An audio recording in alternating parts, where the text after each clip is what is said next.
Hal ini karena warga setempat setiap hari mendapati yang bersangkutan selalu berada di lokasi bisnis perikanan yang berlokasi di kawasan peluang usaha kian terbuka lebar di era modern saat ini, mendorong banyak individu menjajaki dunia bisnis.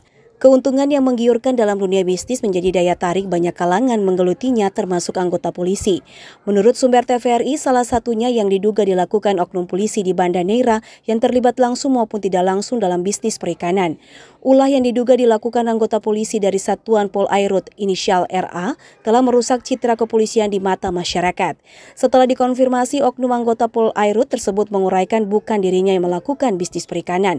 Dirinya hanya mengawasi sementara yang menjalankan roda bisnis perikanan itu adalah orang tuanya. Keterangan dari anggota polisi yang diduga melakukan bisnis perikanan itu oleh warga setempat dinilai tidak berdasar.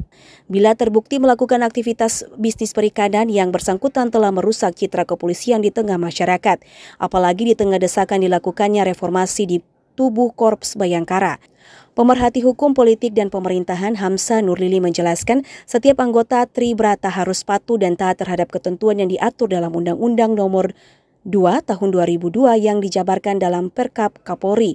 Jika ada anggota atau oknum polisi melakukan tindakan-tindakan yang dilarang, perlu ditindak tegas sesuai dengan aturan yang berlaku.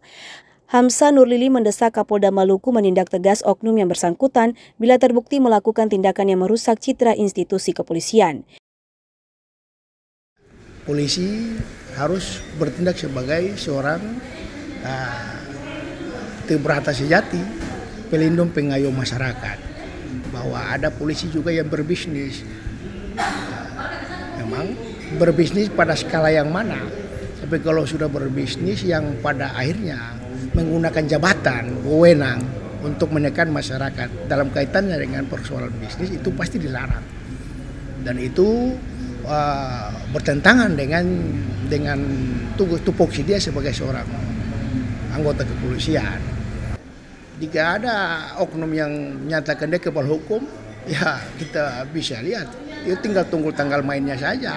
Jika ada kawan-kawan, sekarang zaman terbuka, civil society terbuka. Kawan aktivis OKP banyak. Saya rasa nggak ada yang kebal hukum di daerah ini.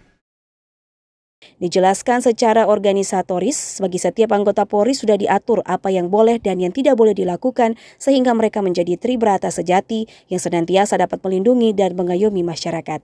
Tim Liputan TVRI melaporkan.